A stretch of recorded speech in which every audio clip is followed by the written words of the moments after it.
Welcome to Pavithra's Adupadi. இன்னைக்கு நம்ம பார்க்க போற recipe green peas masala. Hotel டைப்ல எப்படி செய்யறது green peas மசாலான்றதை பார்ப்போம். வாங்க போலாம். இப்போ நம்ம பார்க்க போறது green peas masala. green peas மசாலாக்கு தேவையான பொருள். ஒரு பெரிய வெங்காயம் நைஸா அரிஞ்சு வச்சிட்டு இருக்கேன். 2 தக்காளி நீங்க ஜார்ல போட்டு அதை அடிச்சு எடுத்துக்கங்க. இது green peas நான் உரிச்சு வச்சிருக்கேன். இது ஒரு 1/4 கிலோக்கு இருக்குது.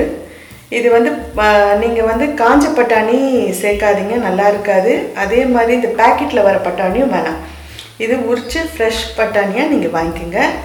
அதுக்கு தேவையானது கரம் மசாலா, 1 ஸ்பூன் மிளகாத்தூள், மஞ்சள் தூள், சீரகம், 1 ஸ்பூன் இஞ்சி பூண்டு, 2 பிரிஞ்சி இலை, கருவேப்பிலை, கொத்தமல்லி, பச்சை மிளகாய் 2 கீனி வச்சுருக்கேன். தேவைப்பட்டால் போடுங்க, இல்லைன்னா வேணாம். உப்பு தேவையான அளவு. இப்போ நம்ம எப்படி செய்யறதுன்னு பார்ப்போம் வாங்க. ஒரு கடாய் போட்டுக்கோங்க. அது எண்ணெய் ஊற்றிக்கோங்க. எண்ணெய் ஊற்றினோன்னு சீரகம் முதல்ல போட்டுக்கோங்க. சீரகம் போட்டுட்டோம்.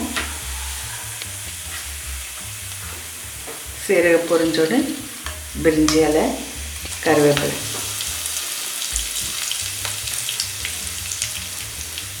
பச்சை மிளகாய்,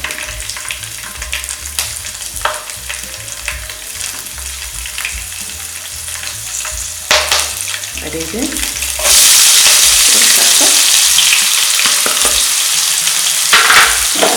வெங்காயம் போட்டு வெங்காயத்துலேயே சால்ட் கொஞ்சம் போட்டுடுங்க.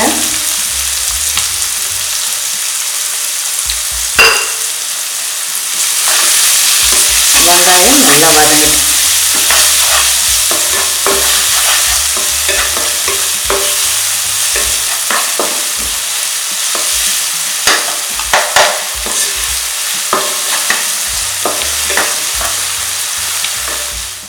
இப்போ இந்த இஞ்சி பூண்டு போட்டுருங்க. அதில்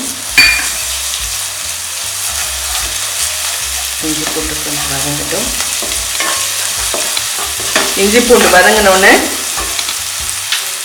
கரம் மசாலா, மஞ்சள்தூள்,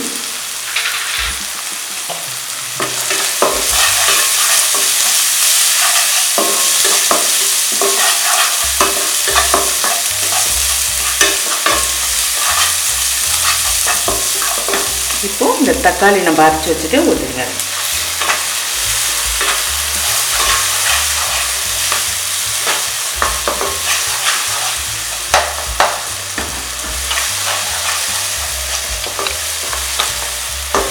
எல்லாம் வதங்கிடுச்சு. இப்போ மிளகாத்தூள் 1 ஸ்பூன் போட்டிருக்கேன், அதையும் போட்டுடுங்க.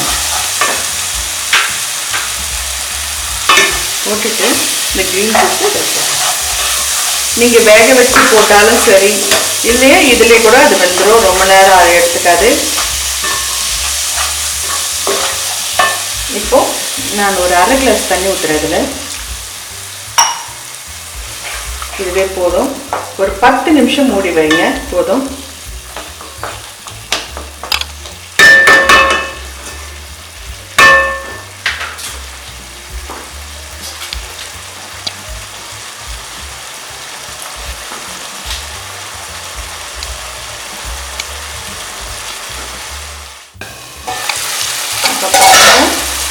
எண்ணெய் மேலே நல்லா வந்துட்டு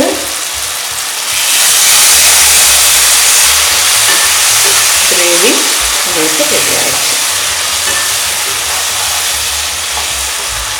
இப்போ கொத்தமல்லி நம்ம போட்டுக்கலாம். ஃப்ரெஷ் க்ரீம் வேணுன்றவங்க ஃப்ரெஷ் க்ரீம் போட்டுக்கோங்க, இல்லை வேணாம் எங்களுக்கு பிடிக்கலன்னா விட்டுடுங்க. இப்போ நான் வேணால் கொஞ்சோண்டு ஆட் பண்ணிக்கிறேன் ஃப்ரெஷ் க்ரீம்.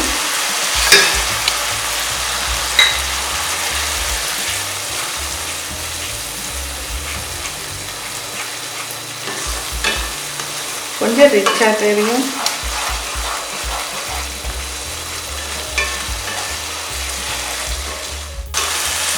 இப்போ இது உங்களுக்கு ரெடி ஆகிடுச்சு. இப்போ நீங்கள் எடுத்து சர்வ் பண்ணிக்கலாம்.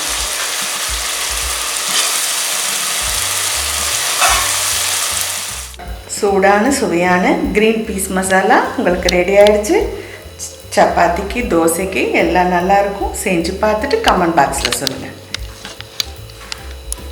பிடிச்சிருந்தா லைக் பண்ணுங்கள், ஷேர் பண்ணுங்கள், சப்ஸ்கிரைப் பண்ணுங்கள். தேங்க்யூ.